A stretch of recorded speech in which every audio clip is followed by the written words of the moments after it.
안녕하십니까. JTV 저녁 뉴스입니다. 잇따른 구제역으로 내일부터 일주일 동안 전북 돼지의 외부 반출이 금지됩니다.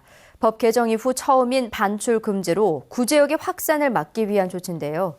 설을 앞두고 제때 돼지를 팔 수 없게 된 축산농가의 피해가 불가피해졌습니다. 보도에 김철 기자입니다. 김제에 이어 고창에서 구제역이 발생하자 농림축산식품부가 내일부터 일주일 동안 전라북도 돼지의 외부 반출을 금지합니다. 전북의 구제역이 타 시도로 확산되는 것을 사전에 막기 위한 대책입니다. 이번 반출 금지는 지난해 말에 개정된 가축 전염병 예방법에 따라 처음으로 시행되는 조치입니다. 반출 금지 명령을 어기면 1년 이하의 징역이나 1,000만 원 이하의 벌금 처벌을 받게 됩니다. 설을 앞두고 일주일 동안 타 지역으로 돼지를 팔 수 없게 된 축산농가는 걱정이 태산입니다. 그 출하가 제대로 안 되면은 전체적으로 그 농장 자체에 문제가 생깁니다. 밀사가 되고 그러다 보면 이제 더 문제가 생길 수가 있죠. 당분간 타 지역 도축장 이용이 불가능해져 전북 도축장에 한꺼번에 많은 물량이 몰릴 것으로 우려됩니다. 돼지는 특히 개체수가 많으니까 그건 연장 근무를 통해서라도 도축에 차질이 없도록 하겠습니다. 전라북도는 또 구제역 발생 농가를 공개하기로 했습니다. 해당 농가도 책임을 지고 방역에 나서라는 일종의 경고입니다. 돼지 반출 금지와 발생 농가 공개 같은 긴급 대책이 구제역의 추가 발생을 막을 수 있을지 주목됩니다. JTB 뉴스 김철우입니다.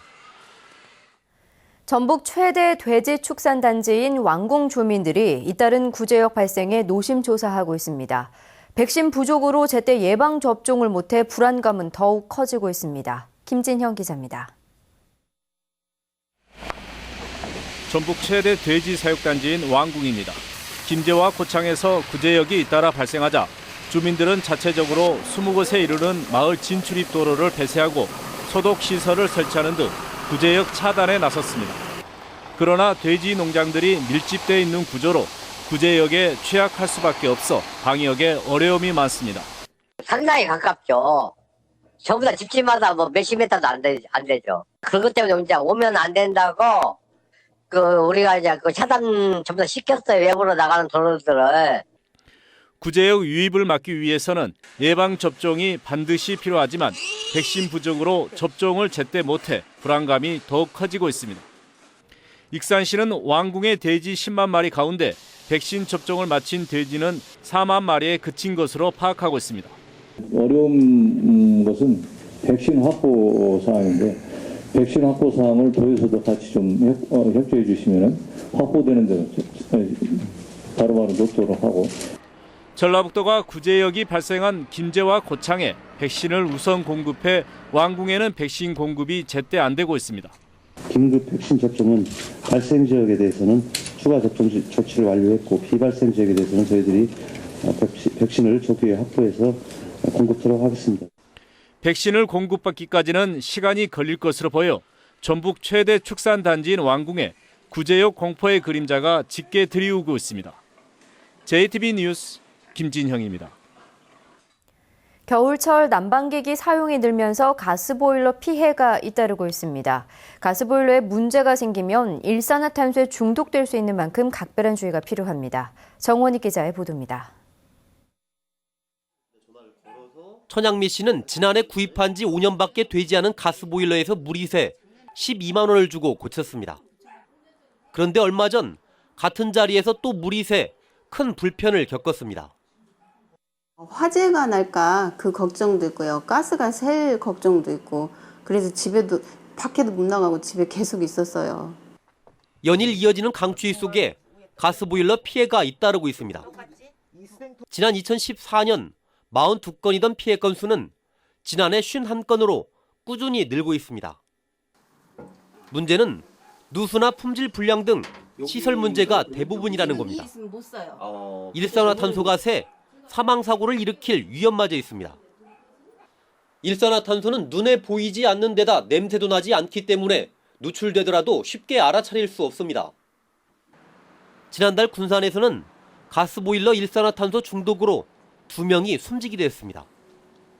사고를 막으려면 배기관을 자주 점검하고 이상이 있을 경우 전문가에게 맡기는 게 중요합니다. 보일러 배기통이 빠져 있는지 찌그러져 있는지 새진 않는지 눈으로 보시면 됩니다. 좀 흔들어 보시고 환기구 관리하고 배기통 점검만 잘 하시면.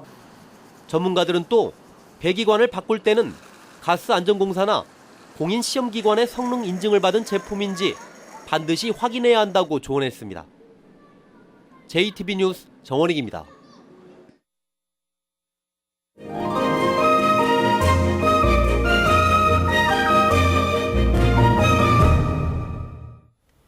찬란했던 백제 문화를 현대미술로 담아낸 특별전이 열립니다.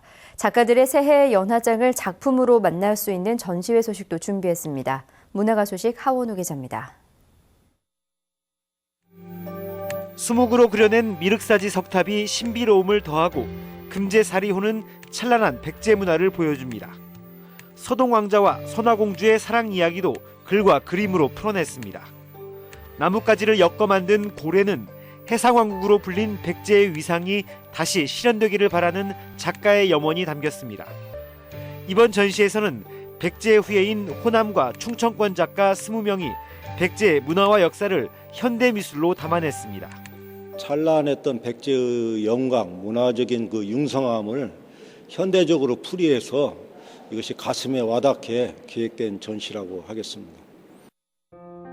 외발 자전거를 탄 원숭이, 작가는 흔들리는 세상 속에서 중심을 잡는 새해가 되기를 다짐합니다. 이룰 성자에 묶인 실타래를 차근차근 풀어내는 새를 통해 인내와 노력의 미덕을 강조합니다. 그림으로 그려낸 작가들의 연화장에는 한 번쯤 되새겨볼 만한 새해 메시지가 담겨 있습니다.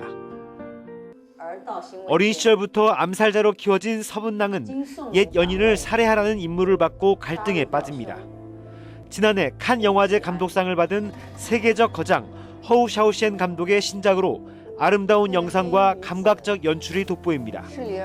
이번 특별전에는 자객 서분낭을 비롯해 모두 4편의 영화가 관객들을 만납니다. JTB 뉴스 하원호입니다. 질병관리본부가 전국에 인플루엔자, 즉 독감 유행주의보를 발령했습니다. 질병관리본부는 지난주 독감 증상을 보인 환자 수가 1,000명에 12명으로 유행 기준을 초과해 주의보를 발령했다고 밝혔습니다. 질병관리본부는 올겨울 독감 유행 시기가 평년과 비슷해 오는 4월까지 유행할 가능성이 높다고 설명했습니다. 날씨입니다. 주말인 내일은 대체로 맑다가 낮부터 구름이 많아지겠습니다. 내일 아침 최저 기온은 전주 영하 4도 등 영하 8도에서 영하 3도의 분포로 오늘과 비슷하겠고 낮 기온은 7도에서 9도까지 올라 오늘보다 조금 높겠습니다. 일요일인 모레도 낮 기온이 8도까지 올라 추위가 다소 풀리겠습니다. 바다의 물결은 0.5에서 1.5m로 일겠습니다. 전주기상지청은 다음 주 월요일에는 눈이 내리겠고 기온도 다시 큰 폭으로 떨어져 당분간 추운 날씨가 이어질 것으로 내다봤습니다. 이상으로 JTB 저녁 뉴스를 마칩니다. 고맙습니다.